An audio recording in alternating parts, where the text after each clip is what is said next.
that's the interrogation team, you have to seek permission. Is it clear to you? Hello? Oh, there is people in the upper region.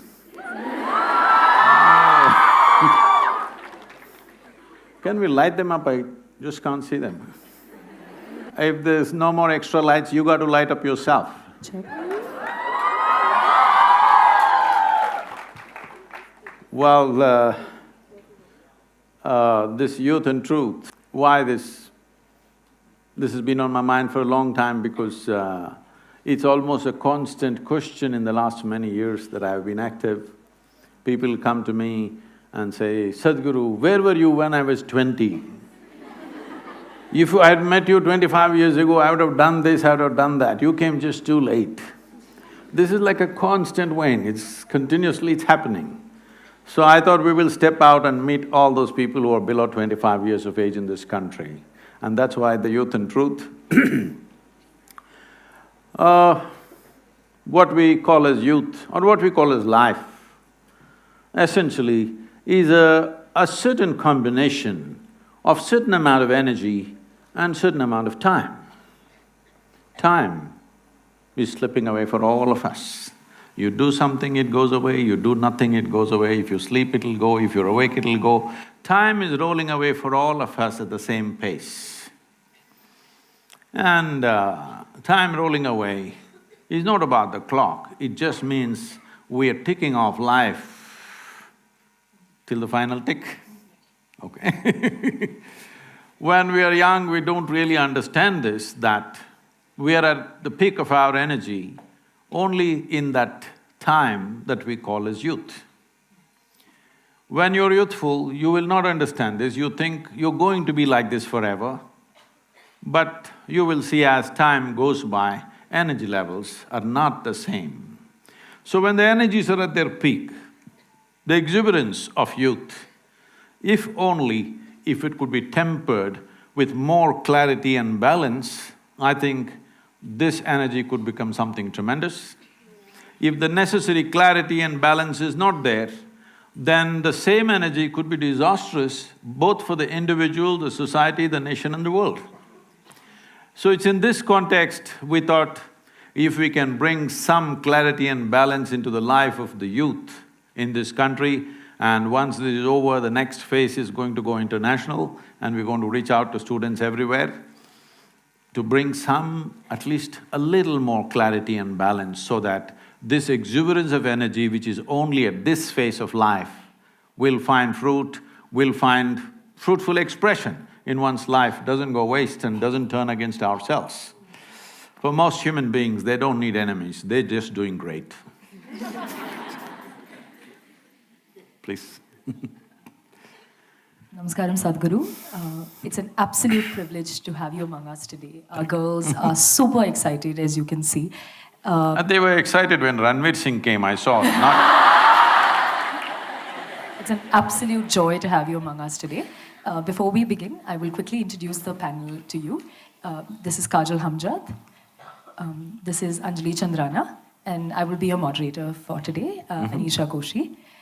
So we can begin with the first question. So we've had an array, a plethora of questions come in from the entire student body. Teachers too wanted to sneak in a couple of questions now and then. But most of these questions have come in from our active student body, either through social media or otherwise, as personal formats as well. So the questions are representative of the mass. It's not an individual question that we will be asking. Yeah, and they… A question doesn't need so much explanation. So let's dive right in. So Kajal has the first question. So I think the first question as such is something that happened in recent time. So I'm pretty sure everyone knows about Section 377 being decriminalized.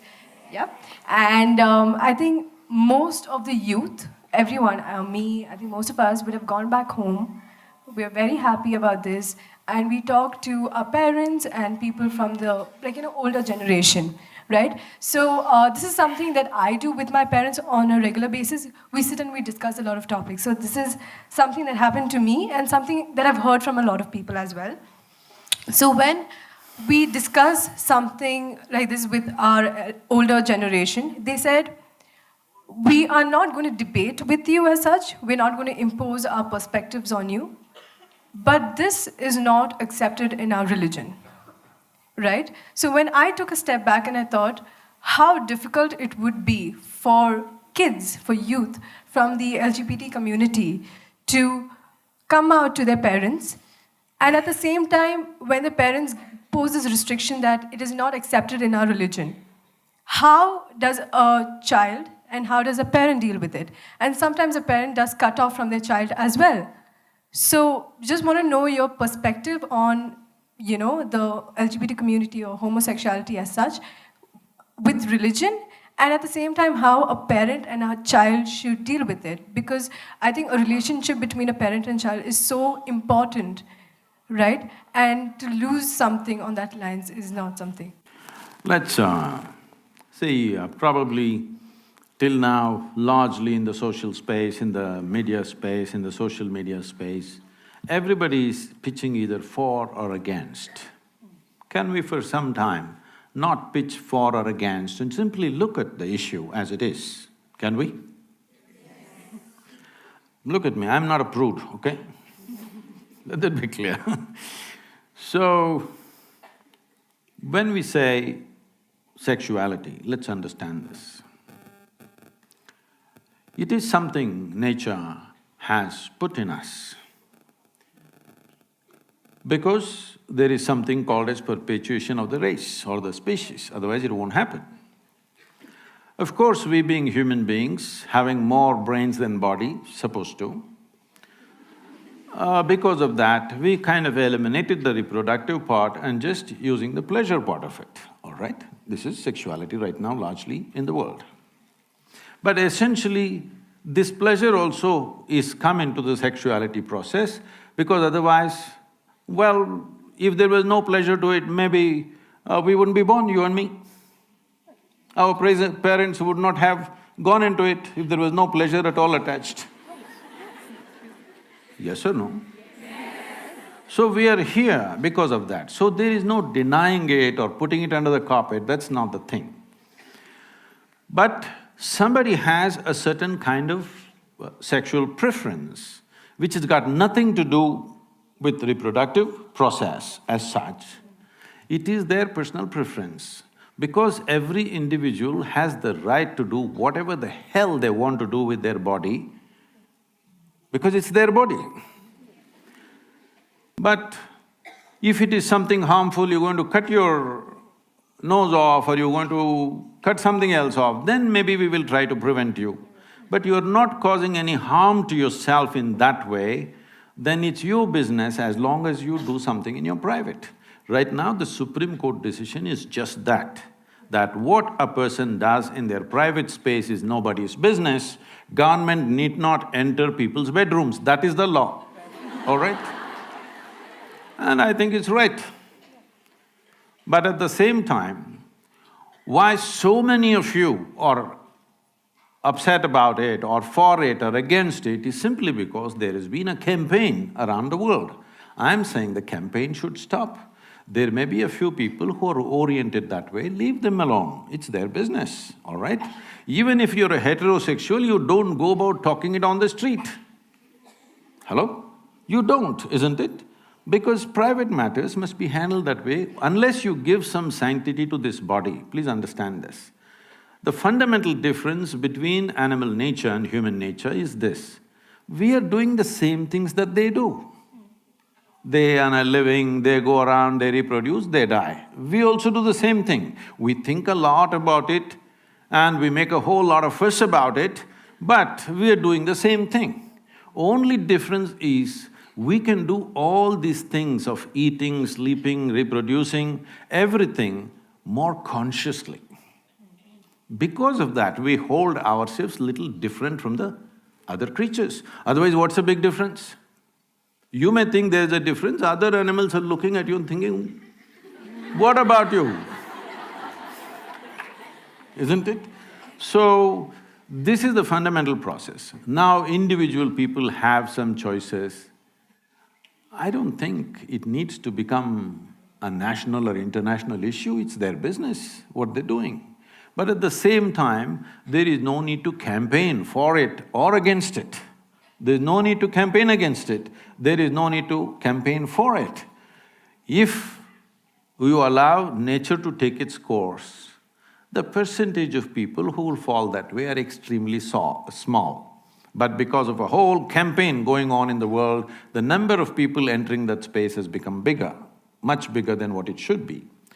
Having said that, your parents being upset about it or not coming to terms with it, if they're doing it for religious reasons, well, there may be a lot of trash in every religion, there is.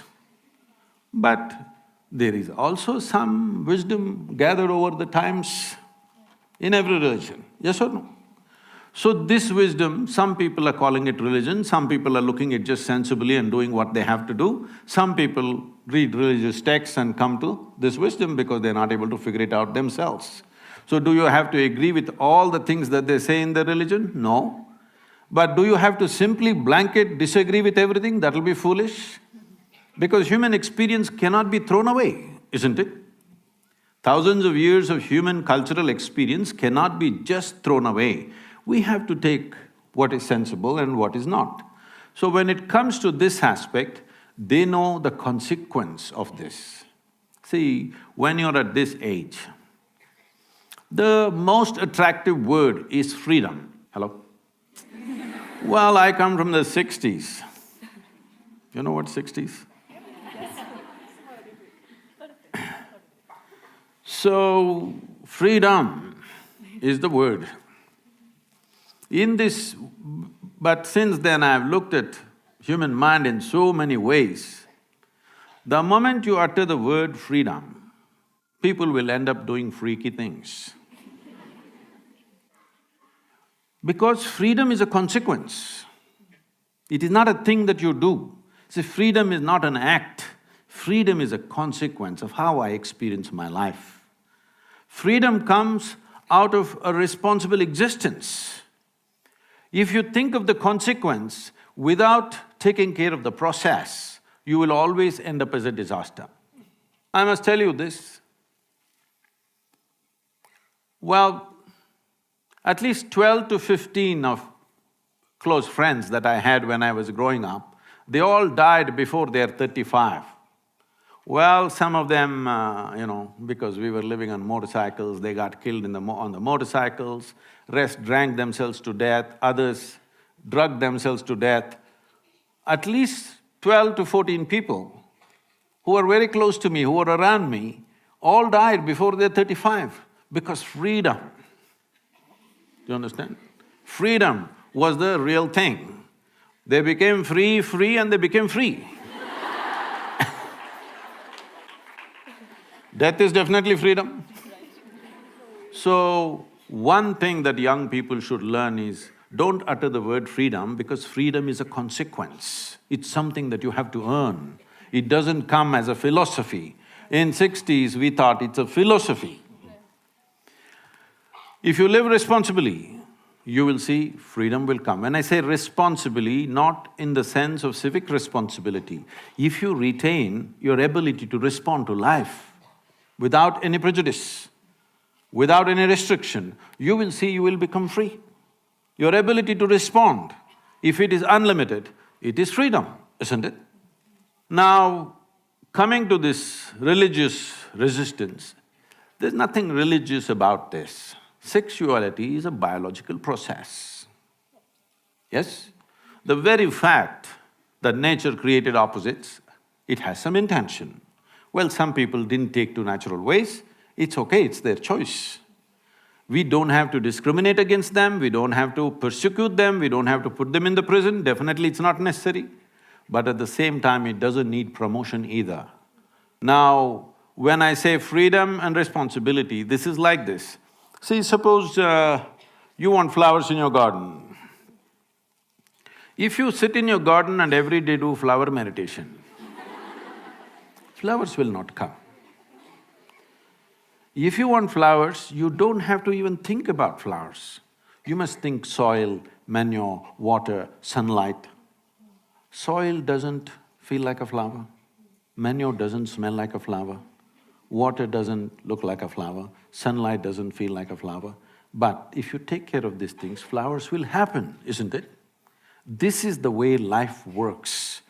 So, the important thing with our lives is, this is a very westernized approach that we are looking at the goal. We want the product, we don't want the process. Now, if you're devoted to the process, if you're truly devoted to the process that you're doing right now, you will naturally do your best, everything that you have. Result will come or no? Result will come or no? It'll come. Just because you sit here and desire the result, it's not going to come. You will only have plastic flowers in your head. Flowers will not grow in your garden. So, this is a time of life. I'm surprised, like it's not just you, just about anywhere I go, young people are asking only this question. What this means is, they are trying to live too early. See, this is a time to grow, this is a time to enhance yourself, because your ability to enhance yourself and grow will not be the same after 10 years, believe me.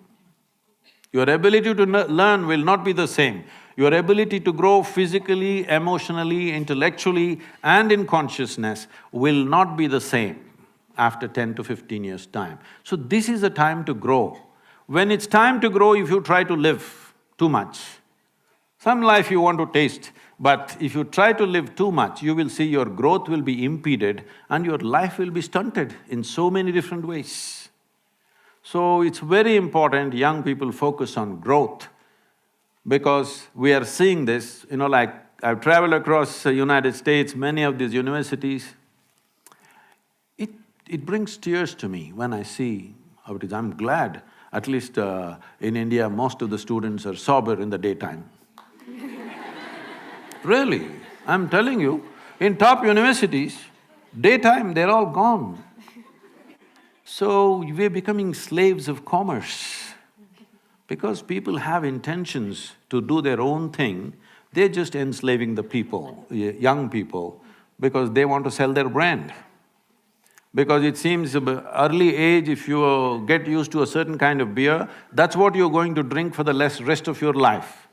Yes, they have done research on this, universities have done researches on this, and they're supplying free beer in the school. Tell me, does it take a genius to understand this, that if I open a book which is of some complexity and I want to grasp this, if I'm intoxicated, can I grasp it? Hello? Does it take a genius to understand this, I'm asking? So, you don't have to… when your parents say something, they may refer to their religion because they think it's an authority. You take away the authority, just listen to the words. If it makes sense, do it. If it doesn't make sense, tell them politely, that's not the way it is with me, all right? All right, the next question that's come in from the students is internal and external validation. So let's take a decade back. The word peer pressure was the next big thing. Everyone said, you shouldn't succumb to peer pressure, you shouldn't listen to what your peers have to say, they're probably ill-intentioned and ill-mannered. But we've reached a point where our peers don't have to say that to us anymore. It's internal validation. We do things to validate ourselves. And that's in some form or the other, way more dangerous than a peer telling us, because we can stop them. The voices in our head, we can't. So how do we sort of cope with internal validation? I think or the necessity for internal validation? I already said that most people don't need enemies. They're just doing great by themselves. Now, see, when you say you're a human being, also connected with the previous question also, because you're still not fully settled. When you say, I'm a human being, you have a body, you have an intellect, a bunch of thoughts and certain penetration of intellect, you have emotions, and you have a consciousness behind this. Suppose we were some other creature, let's say we were buffaloes, then body would be the most dominant thing in our life. Biology and body is the dominant thing. Mind, intellect, not that it doesn't have, it has its own mind, but small. Emotions it has, but still not as big as the body. Consciousness, it is not truly aware of. So essentially, body is the front end of a buffalo. What should be the front end of you among these four things? The mind, of course. No, that's why it's a mess. Don't do guesswork, tell me. I would go for the mind. The mind for If you say the thought process, thought process, yes. see, your thought is a consequence of the data that you have gathered, isn't it? Yes. In this many years, I will assume you're 18, okay, just for safety, for my safety. In this little bit of time that you have, from birth to now, whatever data you have gathered, permutations and combinations of that is what is coming out as thought process. Thought is not coming from somewhere else. Yes? Only from the data. Do you believe you have all the data that is necessary to know the nature of your existence, the cosmos and the beginning and the end of everything? No. Whatever, if you've read the libraries of the world, still what you have is a minuscule. From this minuscule, you generate thoughts and you say, that should be the front end of your life. This is a European ailment. It's the Europeans who said thought is everything. You know Descartes is? Yes. You are not philosophy, right? What are you? Science, okay. Avid philosophy. Okay. Descartes said, I think so I exist. I'm asking all of you, is it because you exist you may think, or because you think you exist? Which way is it? Because you exist, you may think. Because most people are in a state of mental diarrhea all the time, they think thought is an eternal process. No. See right now, if my hand starts jumping all over the place, what do you think? You think I have an ailment, isn't it? So if your mind starts jumping all over the place, what should I think? You have an ailment. Only thing is, everybody is like you only. That's how everybody is, so it looks like normal. That's how it is in an asylum.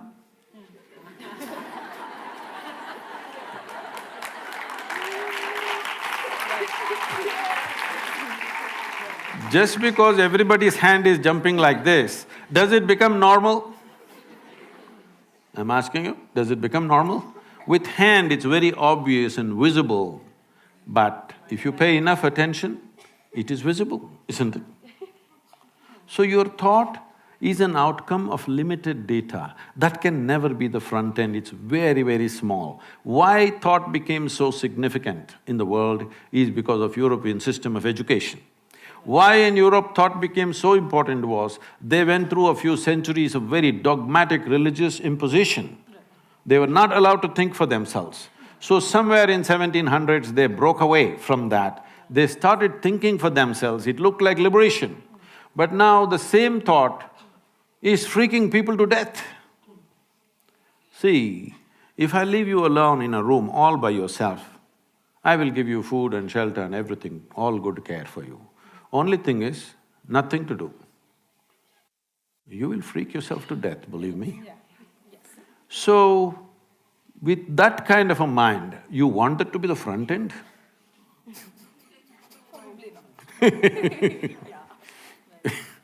So, thought is a very, very limited thing. In the yogic culture, there is no significance to thought. We don't care what you think and feel. That may sound a little abrasive, but why I'm saying this is because we know what you can think and feel. It does not mean you are ever exploring anything new with your thought. You're only recycling the old data bin that you have. Endless recycling of what you already have. Nothing new will ever happen. This is why societies are going on talking the same rubbish forever. Centuries after centuries, they're discussing the same damn thing. We still can't figure out, well, the most fundamental thing, the biology, sexuality, we can't figure it out after millions of years of existence because thought-based. If you pay attention, simply you know what it is. You don't have to think about it. Only because we're thinking about it, it's getting all distorted in the mind. Otherwise, biology is quite clear-cut. There is no need to exaggerate it, nor to… Yes, there is no need to play it up or play it down, it is there to the extent it is there. In different creatures, it's at different levels. In different human beings also at different levels, you just do it, leave it at that level. It's just one more aspect. It's a physical platform for our existence, biology, isn't it? Now, you must decide what should be your front end. You must decide. I will…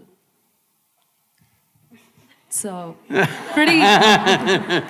See, it's not me who's dodging the questions, okay?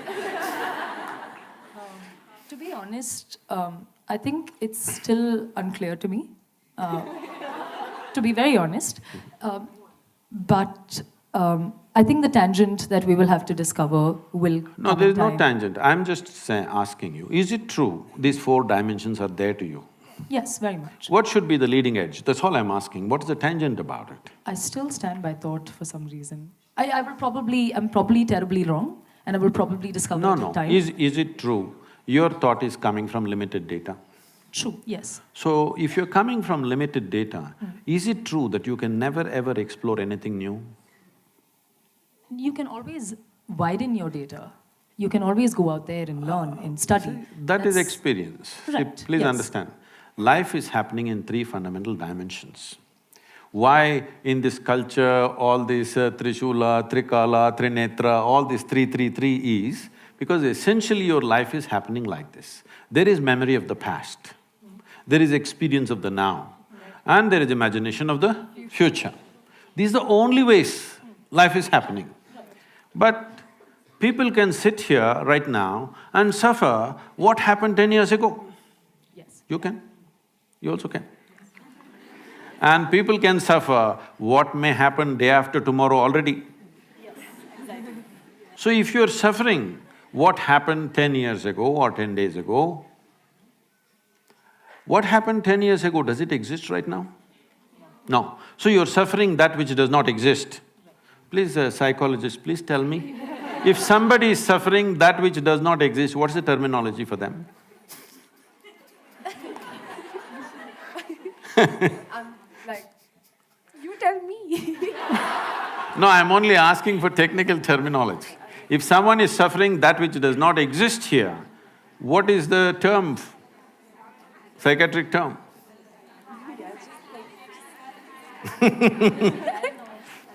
Paranoia? Yeah. Yeah, you can… Teachers help me a little. You can call it whatever you call it. I call it simply insanity.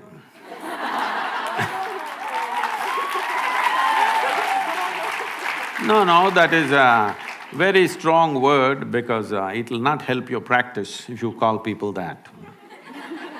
But the fact is, if I'm suffering something which is not here, it amounts to insanity or no? Yes. So if I am suffering what happened yesterday or what may happen day after tomorrow, I am suffering something which does not exist, isn't it? So essentially, there is… in this form of education, you have done no work as to how to manage the intellectual process. No work, simply it's going mad all the time. You don't know what is memory, what is experience, what is imagination, it's all mixed up. In this state, this intellect is not a possibility, it is only trouble. I must tell you this, 4 months ago, I think 4.5 months ago, a television anchor in Andhra Pradesh, a 34-year-old woman, she jumped off the 5th floor and killed herself.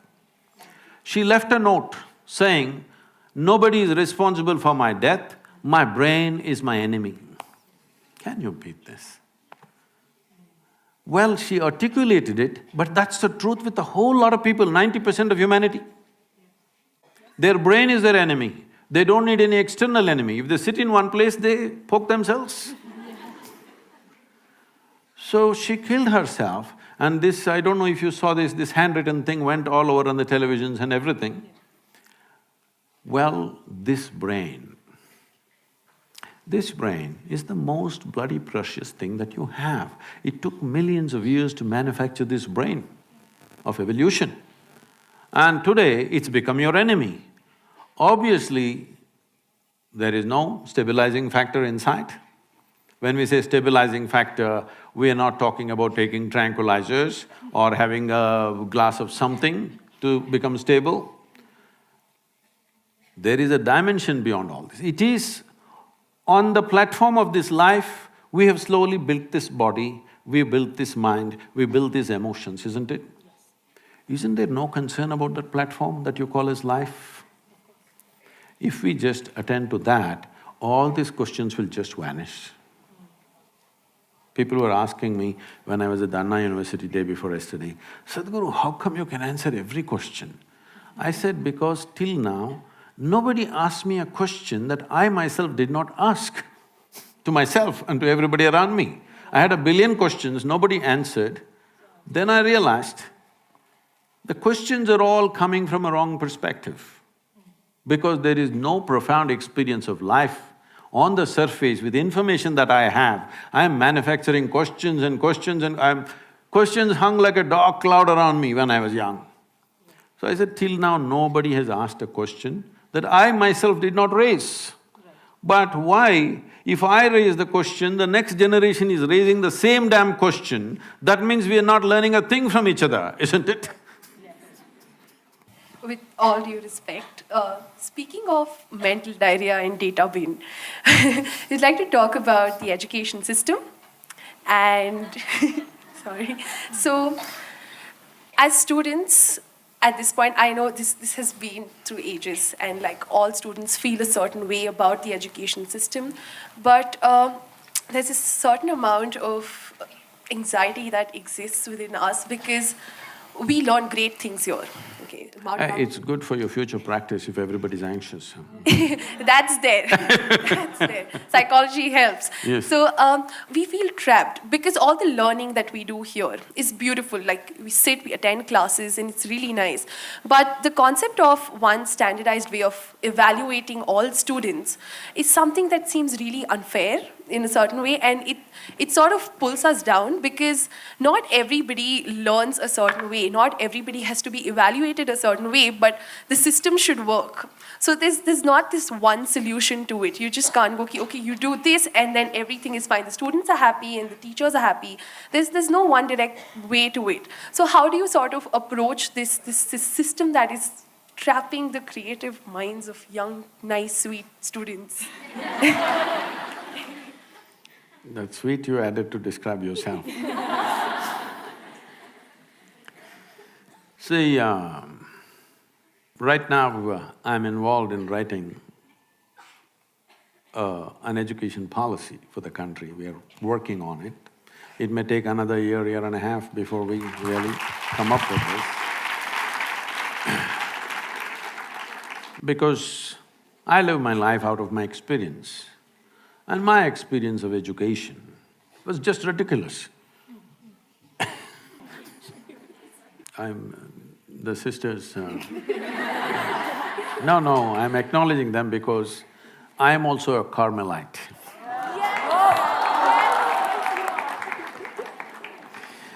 One year, on my second standard, I was in the Christ the King convent, and in my seventh standard, I was in my Nirmala convent.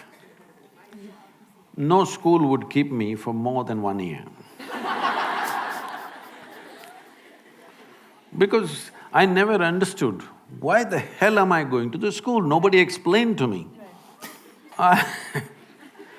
It's very… please, whatever I say, please, I want you to listen to this carefully because it could be misunderstood completely. Because when I was 4.5 years of age, one thing struck me, that suddenly I did not know anything. I do not know anything means I do not know anything at all. If somebody gives me a glass of water, I do not know what is water. Well, I know I can drink it, I can use it, I know how to use it, but I don't know what it is. So I keep staring at the water for hours on end. Well, actually the fact is, even today you don't know what is water, if you really look at it. We know how to use it, we know how to destroy it, but we don't know how to… what it is really. With all this scientific exploration, we do not know one single atom in its entirety. We know how to break it, fuse it, make a bomb out of it, all these things we know, but we don't know what it is. So if I found a blade of grass, I'm just staring at it for hours. If I sit up in the night in the bed, I'm simply staring in the darkness. My dear father, being a physician, started thinking that I need psychiatric evaluation. You're just too late. My problem was, I look at this and I don't know what this is. They're asking me to look at that. I just cannot shift my attention, I'm just looking at this. In this condition, they sent me to school. My mother said, don't look here and there, pay attention to the teacher. I went and looked at the teacher. Absolute attention to the teacher, the kind of attention they'd never received in their life. Many things happened in this, I don't want to go into the detail. When about 9 years ago, this school where I studied for a couple of years, that's the only school where I stayed for 2 years. So they came to invite me for their 125th anniversary. I said, see, why me? I was not just a not good student, I was not even a student. Because I didn't have a textbook, I didn't have a notebook, I just went. I just had a bicycle. I thought it was good enough. So, I said, why me? Please, I'm not a good example for the students. They said, no, our school has produced union ministers, our school has produced cricketing stars, film stars, you are the only mystic, you have to come. So I went. So I went and sat there in the quadrangle, the same oppressive buildings, and no, this is my experience, I'm saying. And suddenly I looked at this particular classroom and I remembered, I was 12 years of age. One afternoon, these are times when I don't speak for many days, because when you don't know anything what to say. I'm still trying to drink in the creation around me, I'm paying attention to the leaf, to the… everything. Man, woman, child, animal, plant, anything. I'm just paying attention to everything, I still not figured out a thing. So there's nothing much to say, so I don't speak. So at one point, my father put me through speech and hearing test, thinking I cannot speak. This is the problem of a physician. Then that afternoon, the teacher is trying to get some response from me. After about 35–40 minutes, I'm just looking at him. I don't even hear what he's saying. I know this man's past, present and future, but I don't hear the question. After 35–40 minutes, he got so frustrated and angry with me. He came and held me by the shoulder, shook me like this violently and said, you must either be the divine or the devil. I think you're the later. I didn't feel insulted or abused, I just thought about this. Because till then, I did not know what is this, what is this, what is that, what is that. Everything is a question mark, the entire universe. But I knew one thing, this is me. This guy confused me about that also. I just looked like this. Is this divine, is this devil? What the hell is this? I tried to stare, it didn't work, then I started closing my eyes and sitting. This is how my journey started, because I am trying to figure out what the hell is this, because till now I had one assurance, this is me. Suddenly he confused me about this also. Why I'm telling you this is, see, we have set up education factories to feed for other factories, larger factories. You must all understand, Day in and day out, when everybody talks economy, economy, economy, you must understand you are just raw material. You're not human beings. That's where we're driving the world, entire world. When economy is the most important thing, this is how you will run the education. There is no time for any tenderness, there is no time for any nurturing, there is no time for anything because everybody has to pass at a certain age and get into the job and make money and then in the end, I don't know what, they'll relax in the end when they're 75. So, this has to change, but for this to change, we have been in 15, 20 generations of poverty in this country. Your parents have relaxed a little bit.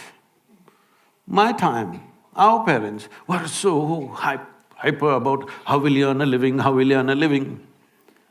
I said, why are you bothered about how do I earn a living? Tell me when you don't want to feed me, I'll just go somewhere.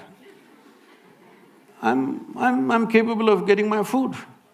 And I have no problem of wanting to live like somebody else. I'm not bothered what somebody else has. I know I will never go hungry, I will find my food somehow. I went into the jungle and stayed for 3 weeks by myself and I managed to survive off the jungle. So I knew if nothing works, I'll go into Western Ghats. So why I'm saying this is, we become too overly concerned about survival process. For the society to relax a little bit, I think economic development is needed. See, these two things are like this. If economic development is much more and there is ease, that if you… let's say you don't pass your examination, you won't fall on the street and get lost. If that assurance is there, everybody will relax a little bit, feet off the throttle a little bit will happen. So right now we created three different dimensions of education. One form of education is just for rural India, because for them it's economic. For them to get out of that economic and social pit in which they are, a certain type of education. Another form of education for those parents who are reasonably affluent, who want their children to be exposed to a variety of things. Here at least 50% of the time is dedicated to art, music, theatre, like this, and the school is created like a museum, almost. So children live here in a completely different way. And we have another school which you saw the girls dancing. From the age of 6 to 18, there is no academics for them. They learn only classical dance, classical music, Kalaripaitu, which is the mother of all martial arts, yoga, Sanskrit language and English language. This is all they learn. They don't go to any academic stuff. They go through 12 to 15 years of very severe training. You saw the girls dancing, but you don't know their fitness. If you ask them to just climb up here, they will just find their way up, they're like that. Physically, the main focus is to grow the body and the brain to its fullest without any intent. See, the problem is at the age of 3, people like to hear their sweet little girls say, "What will you become?" "I'll become doctor." At the age of 3. So from the age of 3, you're wishing a lot of people will be sick in the world. I'm saying it's a completely wrong way of nurturing. Raising children or bringing up human beings is like raising a garden. It's not a factory.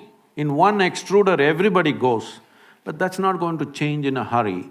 So you need to learn how to make the factory feel like a garden a little bit, because in your time, it's not going to change. By the time you get out of education, it will… if we start the process now and invest heavily, it may change slowly in the next 20, 25 years, that's how it is.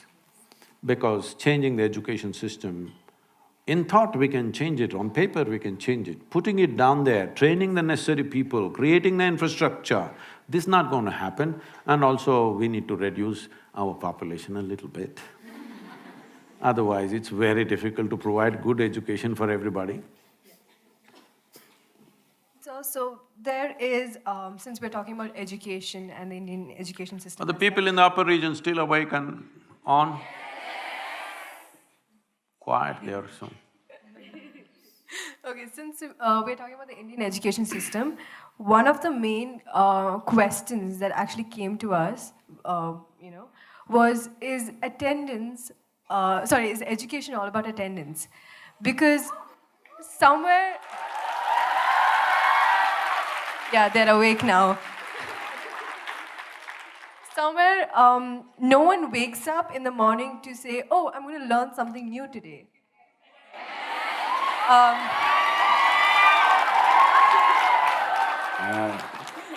She wants to become a star in the college.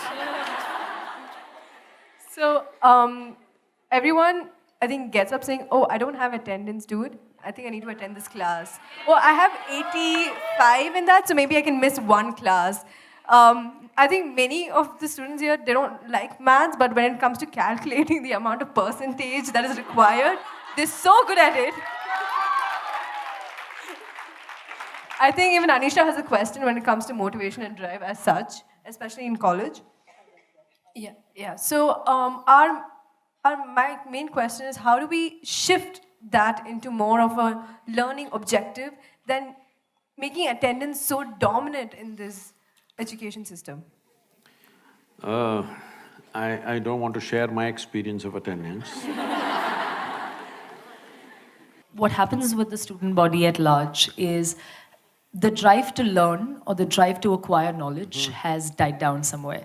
So I think this is a question from the student government itself, because we as an organization, as an institution, I think… You're trying to win the next election also. Won it already. So what happens with a lot of the students in college is we provide them with all of the avenues that they possibly could ask for. The best associations, the best teachers, the best outlook, the best reach, opportunity, name it, and we've given it at some level. But the drive to get them to actually do it, or the drive to get ourselves to actually pick ourselves by the feet and say, this is what I want to do, I want to make use the whole potential of what I've been given. How do we accomplish that? Because I think there's a stage of stagnation. We hit a plateau by third year and we've declined. So how to overcome that stagnation? See, as you have been pointing out, as students everywhere, and it's not that teachers and establishment doesn't know about it, they also know. One thing is the massive size of the student body.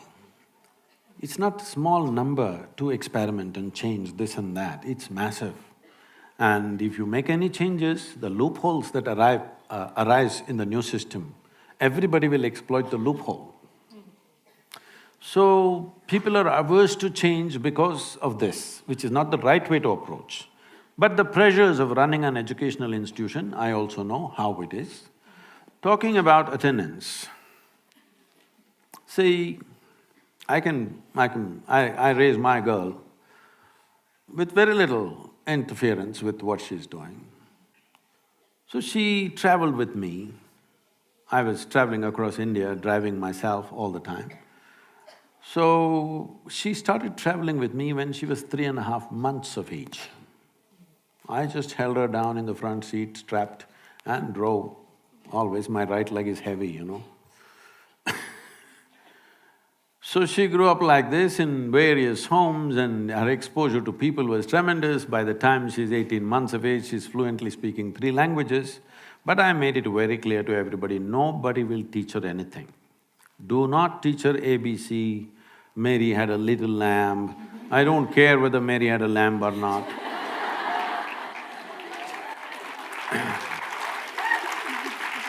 So, I made one rule, you can play with her, you can do whatever, nobody is going to teach her 1, 2, 3, ABC, nothing. No rhymes, no nothing. Well, she picked up some cinema tunes, this and that, like sounds of Isha singing, she picked up those tunes by herself, but nobody taught her anything. Then I thought I'll never send her to school, she can just be with me, but one big problem is you cannot provide that age group company, which is very important. She may become my age when she is still 10, 12. So I sent her to a school which is most relaxed without too many restrictions. When she was 12, 13 years of age, one day she came to me. Something that happened in the school upset her emotionally and she came to me and she said, "You're teaching everybody so many things, you don't tell me anything." I said, "See, I don't teach anything to anybody unsolicited. Now that you've come, we can talk, I think." I said, "This is all you have to know.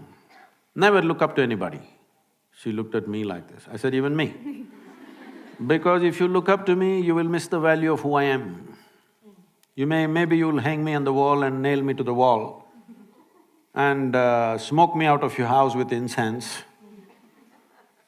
But you will miss the value of who I am. You have to look at me for who I am. So don't look up to anybody. Don't look down on anybody. This is all… Just think through this. Because all human beings have fixed it. Something is good, something is bad, something is high, something is low, something is superior, something is inferior. In this state, there's no education, if you ask me. Only misuse of knowledge. So this is all you have to know. Never look up to anything, never look down on anything. You will become absolutely present and very human. Full-fledged human. And if you become an overflowing humanity, your learning possibilities, your perception will blow up like that. That's what we need to do. But how to do it, they were telling me in these premises there are 10,000 girls. How to do it with 10,000 girls? It's tough. Okay, we will limit it to only 2,000 girls, then there will be strike outside on the street. Why are you not giving us admission? So this is a situation which can't be just fixed simply because somebody changed their mind, you can't fix it. There is a very complex reality there. So for yourself, we can do this, maybe, I don't know, from the student union or from the teacher's side. If we can identify responsible students, responsible need not necessarily mean obedient. Responsible need not necessarily mean they're getting 98 marks in where they should only get 60.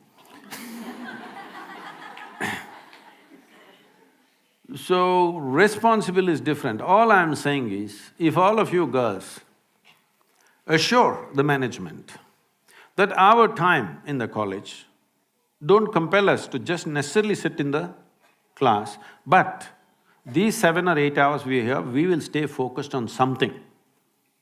We will not sit here and there gossiping, we'll focus on something. If education is a focused time, it doesn't matter what you focus on. Who knows, you may be science, suddenly you may become a better psychiatrist than her, psychologist than her, or she may be psychology, she may just pick up something else. Because choices are made considering so many things at a certain time, that may not be your genuine aptitude. See, there is a certain genius in every human being. Home situation and school situation must fundamentally focus on how to unfold that genius. Unless you create that atmosphere of incubation, it will not flower.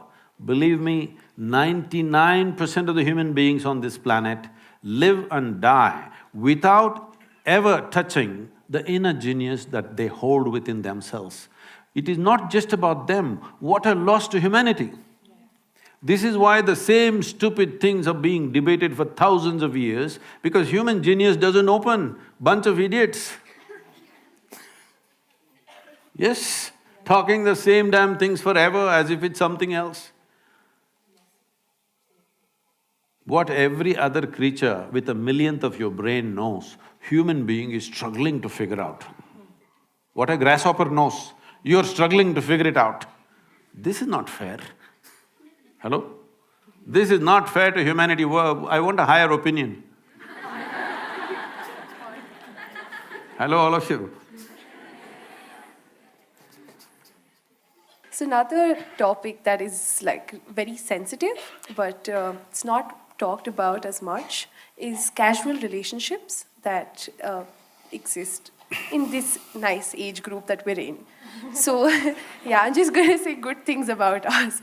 So people engage in physical relationships today, and what they lack is a lot of emotions. And we want to know if it's opinion, I mean your opinion on it, and whether people do it by choice. Is it healthy? Is it, what to make of it? Mm-hmm. Can I tell you a joke? Yes, please.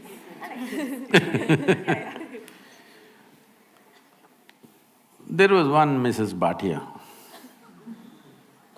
No Bhatias? I could change the name. There was one Mrs. Bhatia who was having her 50th wedding anniversary. They had a wedding anniversary and the next day she filed for divorce. The judge saw the divorce petition. He was also a good family friend. So he called her and he said, "Why you want to divorce your husband? He's such a sweet little thing. Why do you want to divorce him? On what grounds you want to divorce him?" She said, "He's not been faithful to me. He's been cheating me." How do you come to this conclusion? Just yesterday you had your 50th wedding anniversary, you were fine yesterday, how do you conclude this? I got little nostalgic and started flipping through the photo album. Then I saw none of my 5 children resemble him.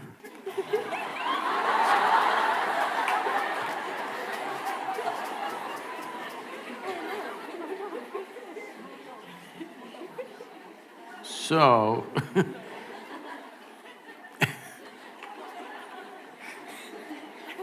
so right now, do you remember how your great-great-great-great-great-grandmother 10 generations ago looked like? You don't. But her nose is sitting on your face right now. Your body remembers, yes or no? Your body remembers even the skin tone of your forefathers 1,000,000 years ago, it still remembers, not forgotten. So what you're calling as my body is an enormous amount of memory, isn't it? What you carry in your brain as memory is minuscule. What you carry in your body, there is evolutionary memory, there is genetic memory, there is karmic memory, there are articulate and inarticulate levels of memory. There is so much memory. You think you know how to walk right now, please understand, only because your body has built up that memory. If your body forgets, you won't be able to walk. So, the amount of memory for every simple thing that you do, you know what to eat, what not to eat, how to eat, you must put it in your mouth, not in your ears. This may look funny, but you would not know if you don't remember. So your body is a repository of tremendous amount of memory and it's picking up all the time. If you walk from here to here, there may be 50 different kinds of mild smells. You may not consciously notice, but the body is picking it up and it recognizes. All the time it's recognizing, that's how you know what is good smell, what is bad smell, this is this smell, that is… You recognize the different aspects of sound, smell, this, that, because constant recognition is happening. So this body memory, traditionally in this culture, we call this as runanubandha. That means physical memory that you build. You can either consciously build your physical memory or you can simply take in wild amounts of memory and go through lots of physical confusion. So wherever there is impact, I don't know if you still have these things, maybe in your generation is gone, but still there will be people in Bangalore city. If you ask them to… if you try to give them salt, they won't take it, they'll say, keep it there. If you try to give them sesame seeds, they will say, please keep it there. Because they have recognized many substances which can easily carry your memory and it will become mine if I take it. So I don't want to take in memory. This is the reason why generally in this culture, touching each other, shaking hands, these things are avoided. We touch our own 2 hands and do namaskaram because we don't want to go on picking up memory. Because if I as much as touch this memory, it remembers. You try this with 4 of your friends, you touch their hands. Don't try to consciously remember, every day touch their hands, forget about it. Tomorrow, if that person comes and touches you, you know it's this hand, isn't it? So the body remembers, it's not the mind. The physical body remembers, this is called as runanubandha. When there is a sexual interaction, or there is any kind of intimacy which involves thought, emotion and body, the amount of memory that is left in your system is very big. It is from this context they said you must keep this as simple as possible. There are other aspects where in certain tantric process and all they're involving, they are preparing themselves for years to distance themselves from the body in such a way that the body doesn't pick up anything from anywhere. This is being done like a sadhana, not as sexual promiscuity. So, the question is not of morality, the question is of what is it that you want to do with yourself in your life. If you want to be in such a way that in your life, your inner intelligence will be the most dominant thing in your life, not your physical body, then you must keep the body's memory as simple as possible.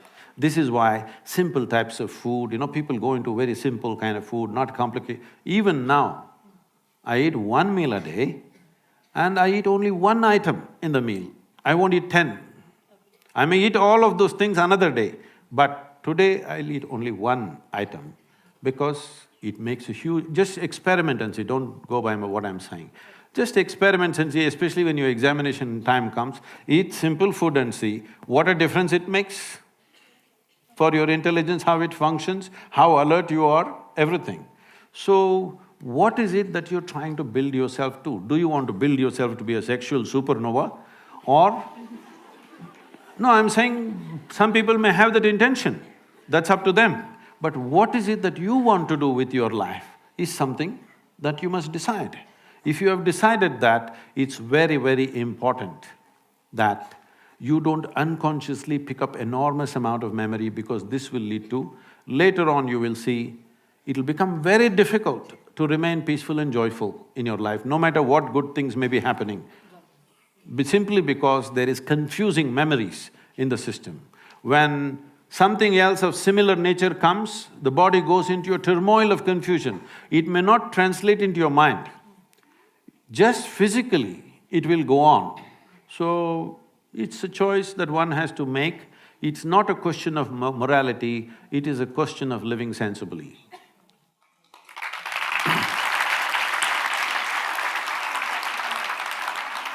Thank you so much, Sadhguru. Now we shall be entering into the social media questions that our students have been sending in.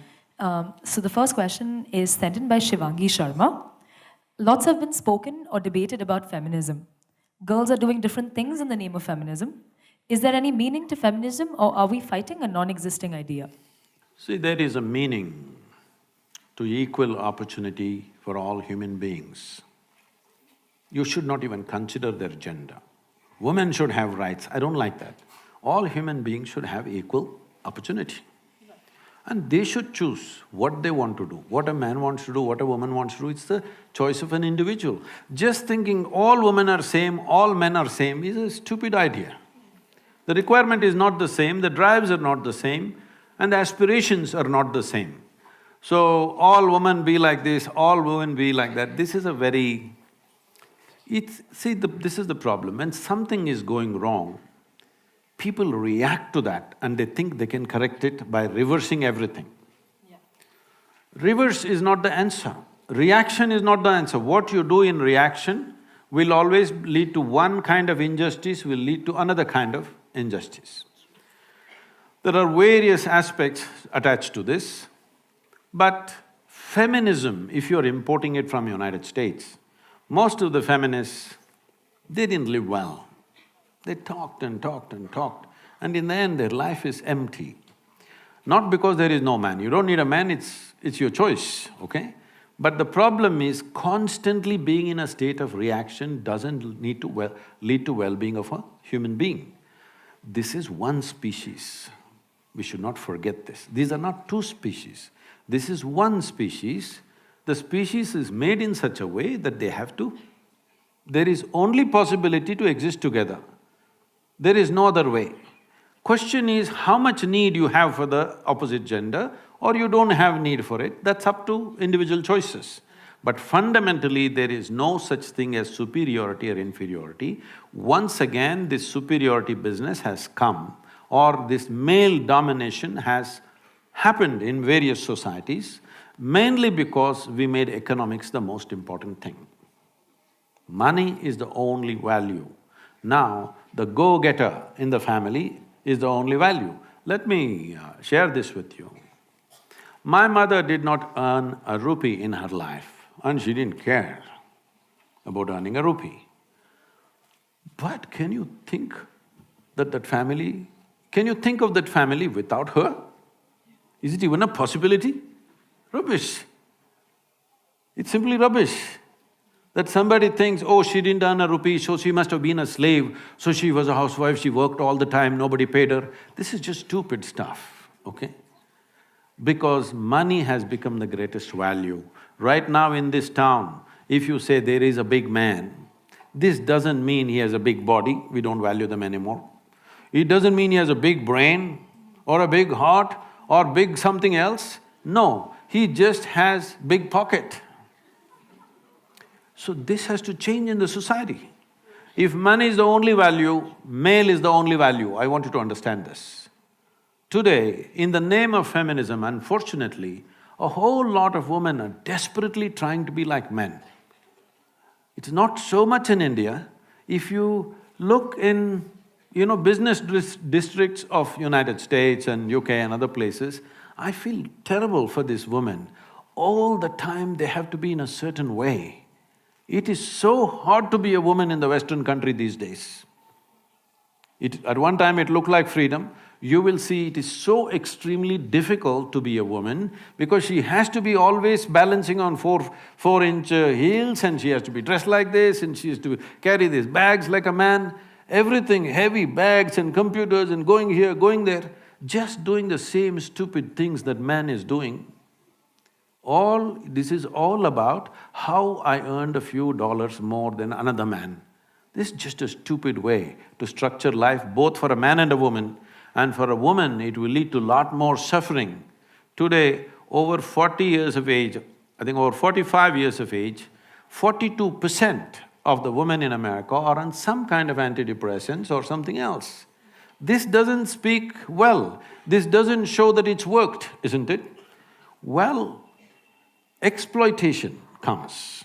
Whoever is powerful tries to exploit. See, you must understand it's not about a man or a woman. Whoever has the power tries to exploit. People are not trying to exploit the woman. They will exploit another man also. A child… Why children are beaten in this world? Simply because they're small. Hello? If your children were bigger than you, would you beat them, I'm asking you? So, anything that is weaker than you, somewhere you think you must exploit.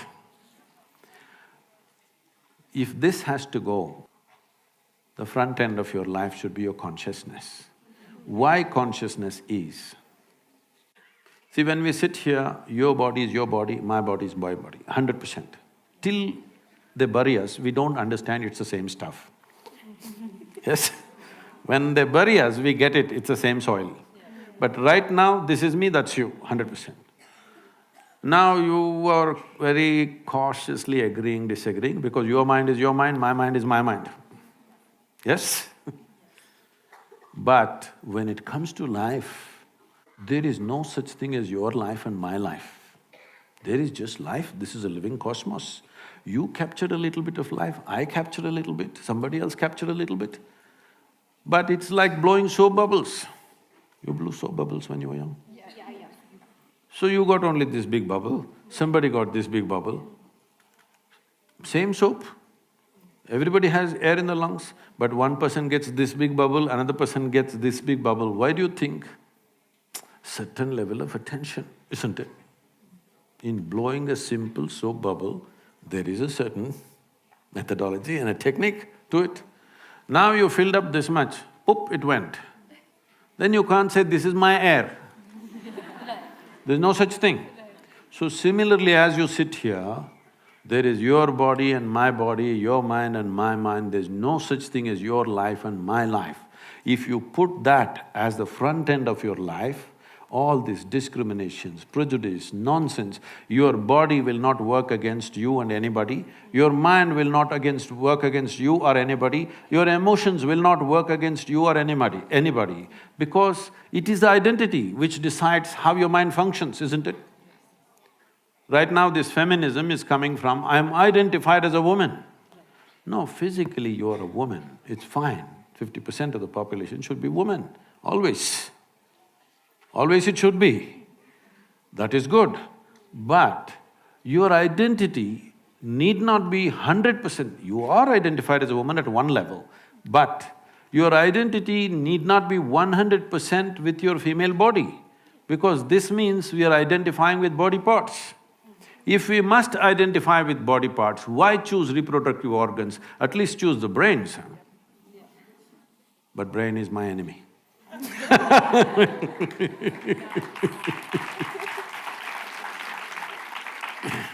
So this is another question from Shruti. This question is for Sadhguru, the style icon. Nowadays, fashion is a multi-billion-dollar industry. At the same time, in the name of fashion, really unappealing gross trends also come out. In the name of fashion, are crossing a line, and how do we identify the line? Are we crossing the line, and how do we identify the line? The first sentence, withdraw that one, huh? I'm not a style icon or something. See, for those of you who do not know this, the third largest polluter on the planet is fashion industry right now. It's estimated across the world, compared to how many clothes, how much clothing our grandparents had, how much clothing we have is on an average 5 times more. All of you seeing that, isn't it? They're saying by 2025, that will double, that means we'll be 10 times more than our grandparents. Out of this, all this cloth that we are wearing, 98% of it is now synthetic fiber, only 2% is natural fiber. Out of this, 95% is polyfiber. Polyfiber has entered our bodies, has entered the plants, has entered the animals, has entered the food chain, water, soil, everything. This is one thing that's gone under the radar. Everybody is trying to shoot at that little plastic bag, which must be done, of course, but the polyfiber cloth is the largest polluter which is going under the radar. It is sitting on our clothing, on our bodies, constantly polluting everything because the micro polyfiber is just getting into everything. There are no poignant pictures of a turtle being trapped in a plastic bag or something like that, but we are all those turtles stuck in these things. So one of the things that we are doing is, as you know from your history, that India was the greatest supplier of textiles to the rest of the world at one time. 60% of the world's exports was Indian textiles 300 years ago. It was systematically destroyed during the British era.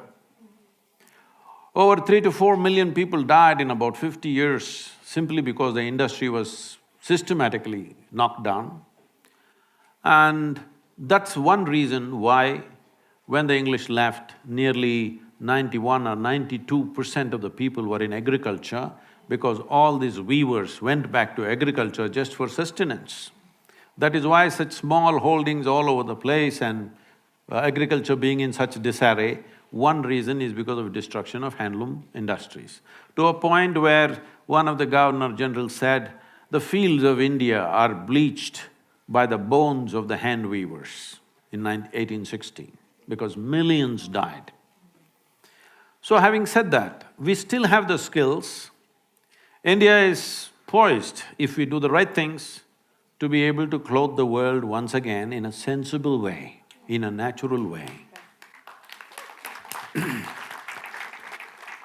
And in the sense, this can be economically fantastic. We could completely stop farmer suicides and the distress of the farmer, if part of the agriculture is towards generating natural fiber. We have various natural fibers in this country. Fortunately, I'm seeing the more high-end fashion designers. Recently, I don't know if you saw, we had conversation with Sabyasachi, and people like this are promoting natural fiber. Well, now that you called me a fashion icon, let me admit this. In the month of October, we are having a fashion show in New York City. Woo! This fashion show, I'm not going to walk the ramp, okay? This is not about showing the apparel, but this is about exposing the top designers in America to Indian textile, the fabric. So 30 varieties of fabric we are already have already transported to United States, it's waiting there. We're going to display this and give this material to them, of some part of it free of cost, so that they can try what they want. And to promote this, this could be a game changer for India's economy. It need not necessarily be handloom, even if it is machine woven, but natural fiber. If natural fiber comes back, there is no other nation on the planet which has the skills that we have. Over 120 distinct varieties of weaves we have in this country. Nearly 50 of them will die any time in the next 10 to 15 years, because only one old person, one little couple are doing something, their children have become software engineers. And it will die in the next 10-15 years unless we revive, because we must understand this. I don't know if you've ever been to a handloom weaving thing, have you been there? Yeah. In Bengaluru, there's a lot of silk saree weaving, you must go and see. At one time, my father believed that I will go into this because the larger family was involved in silk weaving. So I went there to see, I was just 17, I wanted to see how they do it. I was, cocky and like that. He's working on the loom, they're weaving a silk saree, he's just doing I think, at that time I think I'm smart, then I realized that's different. And I'm paying full attention and looking. Simply he's doing this, simply one flower opens up in the cloth, another flower opens up here, geometrically perfect. If you have to put this into your software, it will take so much effort. This guy's got it in his head simply. So, we have destroyed this mainly because of compulsory education. Okay? If a son or a daughter with their father or mother goes to the loom or to the agricultural field to work with their parents, the parents could be arrested because child labor. So we are determined to destroy all the skills in the country and have millions of graduates who have the attitude of the educated and who don't know how to do a damn thing in their life.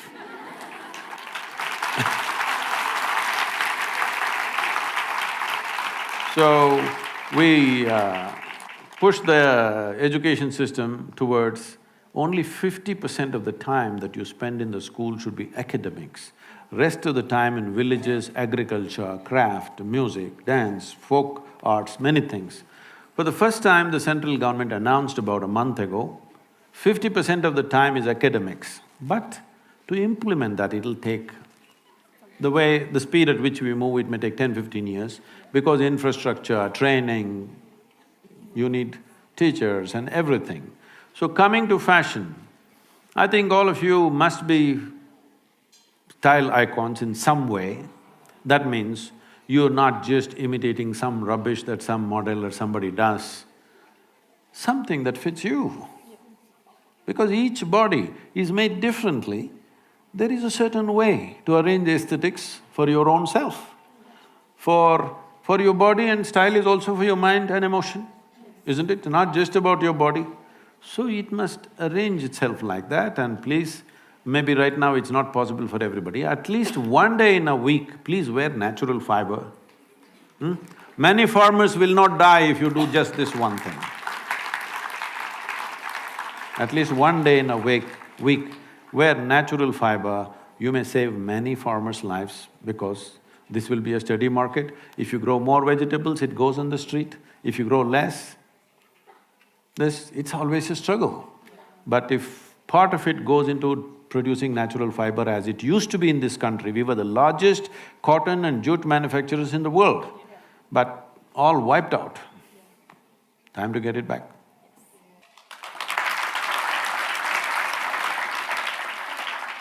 So the next question is from Uma. The question goes, life in cities have become a nightmare for girls.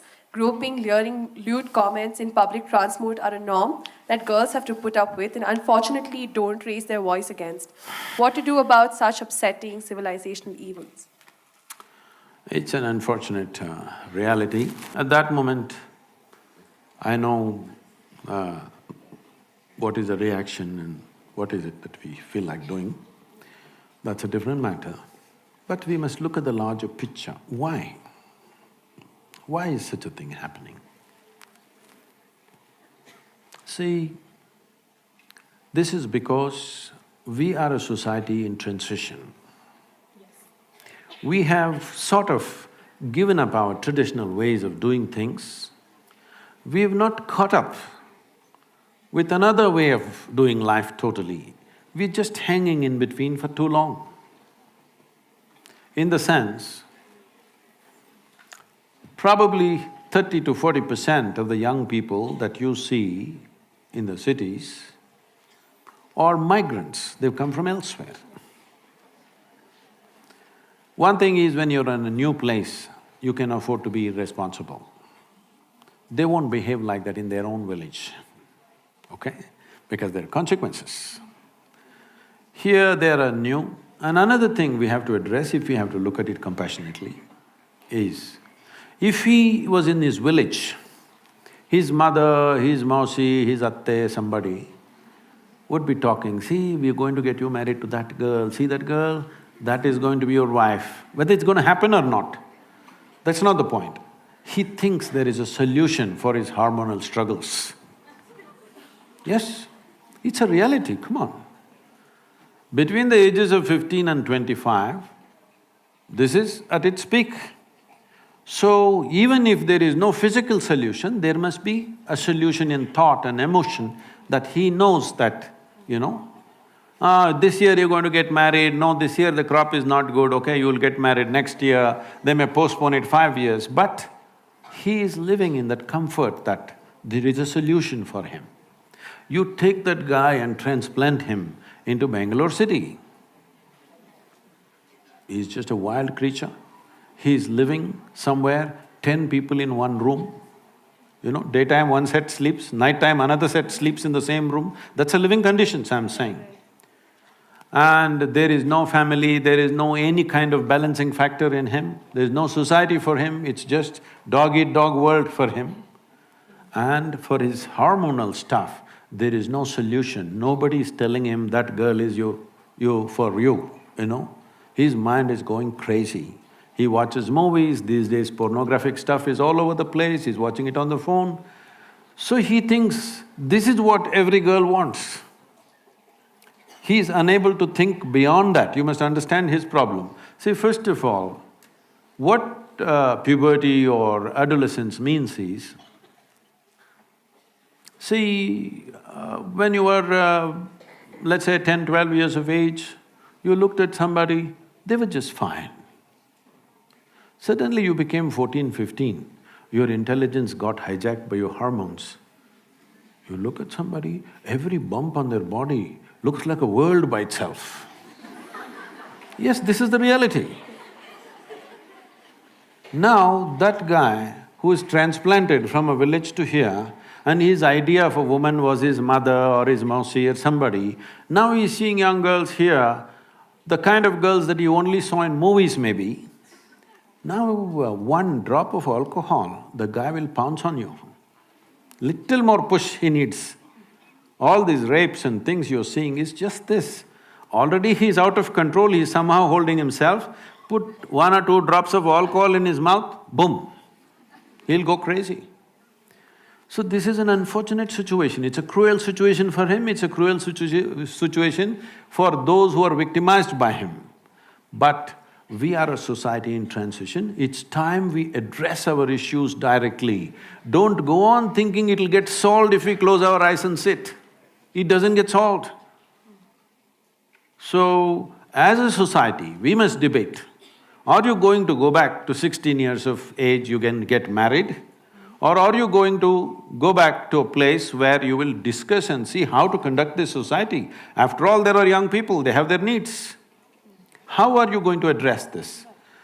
We need to directly, head-on, we must approach it, not slinking around it, not hiding behind religious books and this and that. You need to address it. This is the issue, how to deal with it. If you don't do that, this is what they're doing. See, one thing is, when such things are done to you, how horrible you feel is one thing. But I want you to also think, how degenerate does he feel doing these things? There is a certain degeneration. He can only do it when he believes he cannot be caught, isn't it? Because there is a certain degeneration of mind, essentially because it is just like a hungry child grabbing something and running away to eat. He is in the same mode with his sexuality. So we need to address this. Very important we address it. The sooner we address it, the better it is. Thank you, Sadhguru. We have questions from the audience now. We will be taking questions from the audience. Logistic members, please help the audience. You don't look like Mount Carmel. There is a question on top as well. Yes, please address it to Sadhguru. Namaste, Sadhguru. Namaskaram. I'm Harshita. My question to you is, what do you think about the concept of hell or heaven? Hell or heaven, what do you think about that concept? I heard it, I was just trying to figure out where you are, what… Is it heaven or… if you jump, it'll be hell for sure. I won't do that. So, please sit down. Thank you, Harshita. See, those who have made a hell out of themselves are always aspiring to go to heaven. Yes. If I'm sitting here and I'm blissed out, totally, look at my eyes. It looks like I'm always stoned. Yes, never touched a substance, but this is the most complex chemical factory in the world. Is that so? Do you agree with me? The question is only, are you a great CEO or a lousy CEO of this chemical factory? If you are a great CEO, you would keep this all the time, blissed out, right chemistry. If you're a lousy CEO, you produce bad chemistry and you think it's because of this one or that one or that one. So, for some reason people are feeling miserable. Their chemical factory is not going the way they want. They can call it sadness, they can call it misery, they can call it depression. I know in Bengaluru, a whole lot of people are against me, continuously trying to troll me because of depression business. I'm saying again, for those activists, I'm saying again, if you know how to manage your chemistry, your depression will go. Even if you go to the doctor, he's only going to give you chemicals, isn't it? So do you think the pharmaceutical industry that they're using there has better chemical structures than my body? Do you believe that? That means you're a vested interest, you have investments in pharma industry. So, when this is feeling like hell, we hope that somewhere when we go up there, how are you feeling out there? That everything will be fantastic. What's her name? Arpita? Harshita. Harshita. Harshita means, blissed out. So, this happened in Alabama. You know Alabama state? It's a special state, it's a different kind of state, hardcore religious state. So in a Sunday school teacher was going all out, full rhetoric, full force. And unfortunately, the audience were not like you, they were all tiny tots. It's a catch them young policy. In his full rhetoric, he was going and children were sitting like this. Suddenly he stopped for dramatic impact. He stopped and he said, "What do you have to do to go to heaven?" Little Mary in the front bench stood up and said, "If I mop the church floor every Sunday morning, I will go to heaven." Absolutely. Another little girl out there said, if I share my pocket money with my less privileged friend, I will go to heaven. Correct. Another boy said, if I help people who are in need, I will go to heaven. Correct.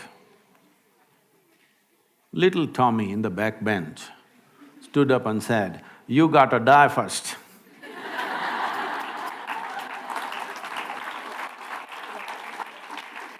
Well, that's a qualification. If you want to go to heaven, you got to die first. So when you die, depending on your culture, we will either bury you or burn you or cut you and throw you to the birds. Yes, one of these things we will do, depending on your culture. So one thing is very clear, you will put your body back into the earth and it's a very eco-friendly thing to do. If you've not done anything in your life eco-friendly,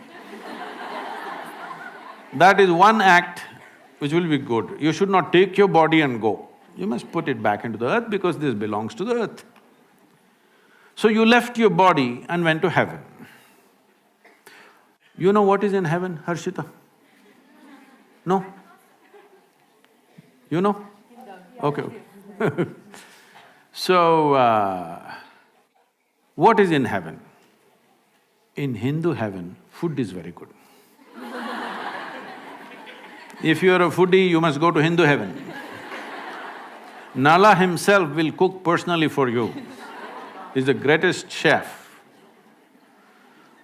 If you go to another kind of heaven, white-gowned ladies will float around in the clouds. If you like that kind of ambience, you go there. If you go to another heaven, you will have virgin problems. If that's what you're looking for, you go there. But you went there without the body. What do you do with good food and virgins, I'm asking? Hello? You don't have a body, these are all bodily problems, isn't it? No body, what do you do with food and virgins? In the Hindu way of life, there is a thing, up there in heaven, there is an Akshaya Patra. How much ever you eat, food will always be full. Well, when you go without a body, food will always remain full in the vessel. And they will always remain virgins.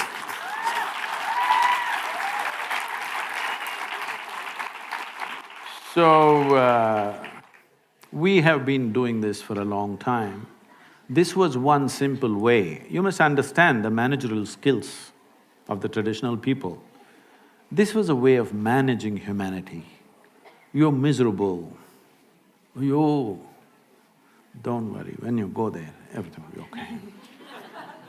Solace. So if it is a psychologist saying these things, it's okay. But you really made them believe everything is going to be better somewhere, you can mess up your life here, that's not good. Somebody is in deep state of suffering, don't worry, when you go and sit in God's lap, everything will be okay. It's a psychological tool. It's fine when people are in extreme states, but don't brand it and sell it everywhere because it's not going to work like that.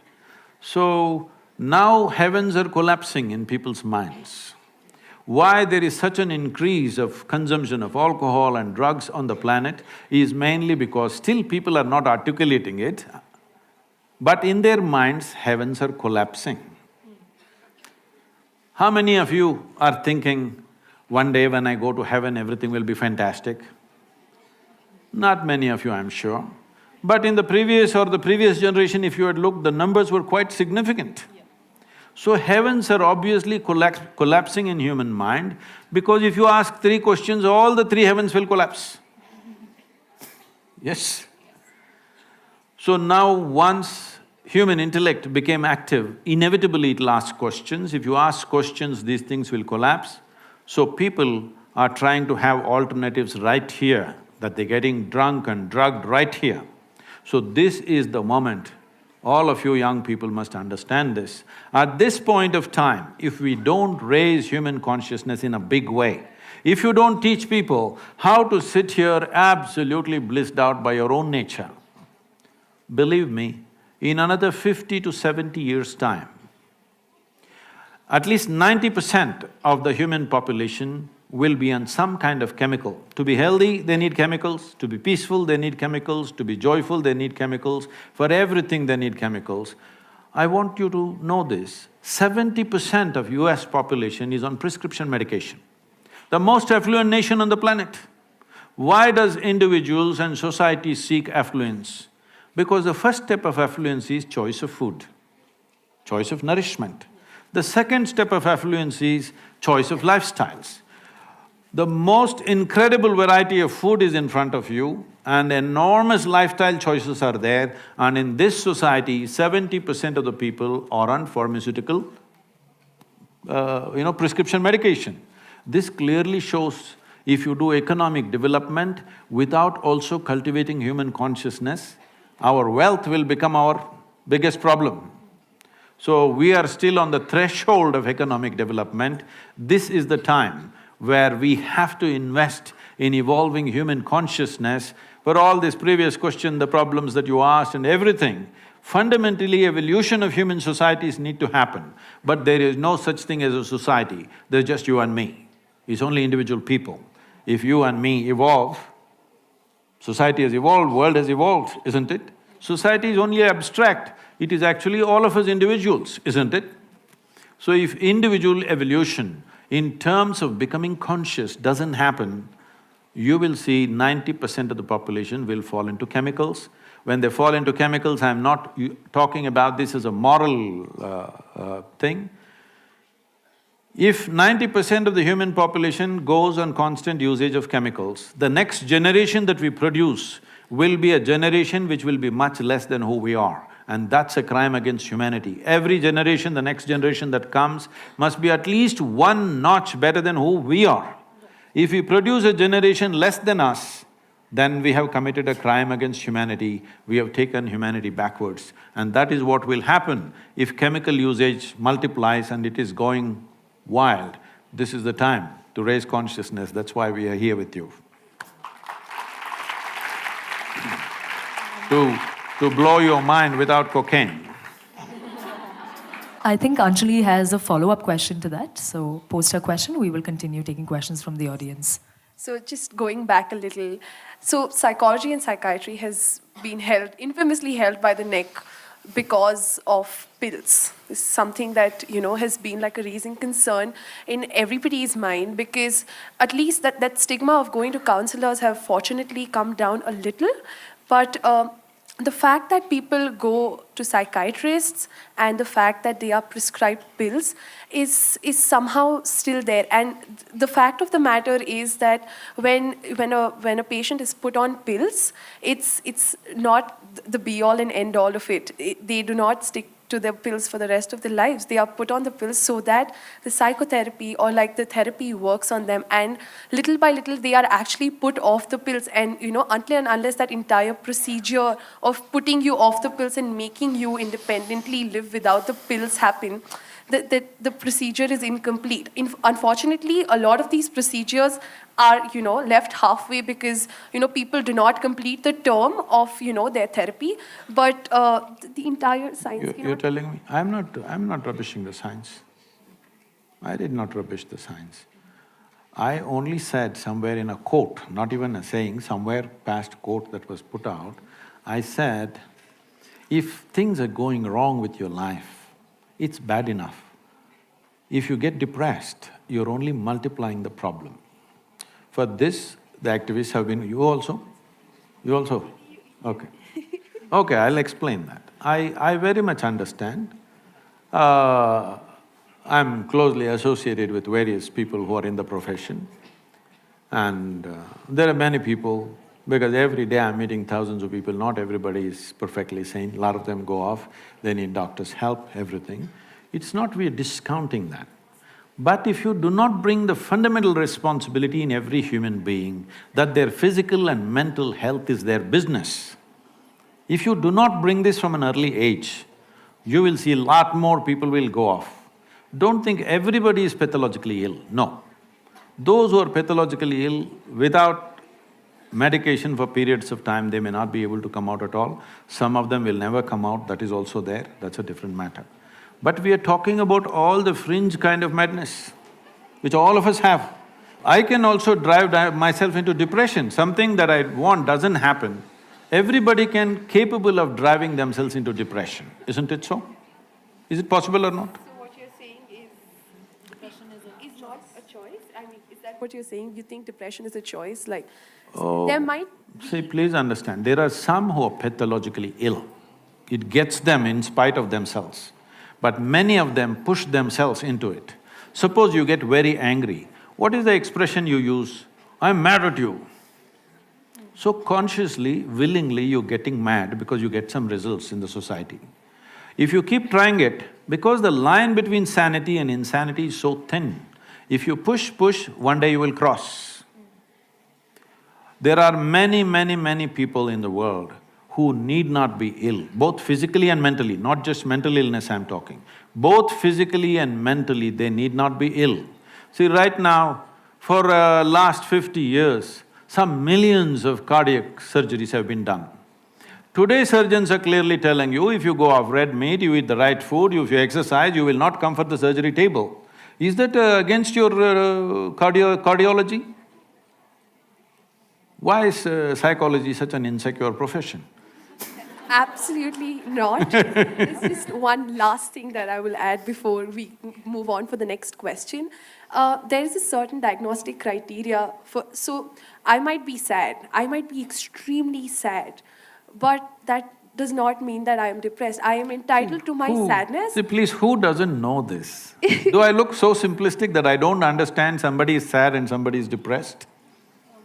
But is it possible that many people push themselves into depressive states at certain times in their life, and the same people also came out in a determined way? Is it there? Thousands of them? Is it there or no? Yes. Many of them. So, if I say it is open, everybody need not end up with chemicals. Maybe it's against a particular profession, but we're talking for humanity. Thank you, Sadhguru. Although I don't think Anjali is fully convinced on the answers tangent. Questions will be taken from the audience. Yes, sir. Can the sir please be given a mic? How do you get fully convinced or not convinced on a fact? If it's your opinion, you can be convinced or not convinced. Is it a fact that many of you, I'm saying most of you are young, you have not seen much life, but even in this little life that you have seen, there were moments when you crossed your sadness and became depressed for a few days. Has it happened to you? Yes. And most of you have come out of it without anybody's help, or maybe with a friend or somebody who mentored you a little bit. Have you? Yes. These are facts, these are not opinions. All right. Yes. Question, please, sir. Please take on the mic. Namaste, Sadhguru. My name is Ujjwal DJ and I'm just a visitor, but I've been quite a lot following you and your teachings. I have just one question in mind. In today's day and age where students are very well connected on social media and there are a number of ideas which have been shared on social media, both on and off social media, the main question which I want to ask is, many people find that there are an array of conflicting ideas which are floating around in social media. And sometimes, many a times, these ideas are equally appealing as to the conflicting idea. So, my question is, how can we be sure that we are making the right decision and we are going to go on the right path? Okay. Thank you, sir. Now, once you say there is a right path and a right decision, you are trying to make a world full of fanatics. There is no right decision in your life. Whatever stupid decision you take, if you put your mind, heart and soul in it and make something out of it, it may turn out into a great thing. Is this the right thing I did? Who is to decide what is the right thing you did? The question is, that's why I said even when it came to education, the question is not about what subject you're studying, you're sitting in class, under the tree, where, but is your student life being spent in a focused way or is it loose? That's a question.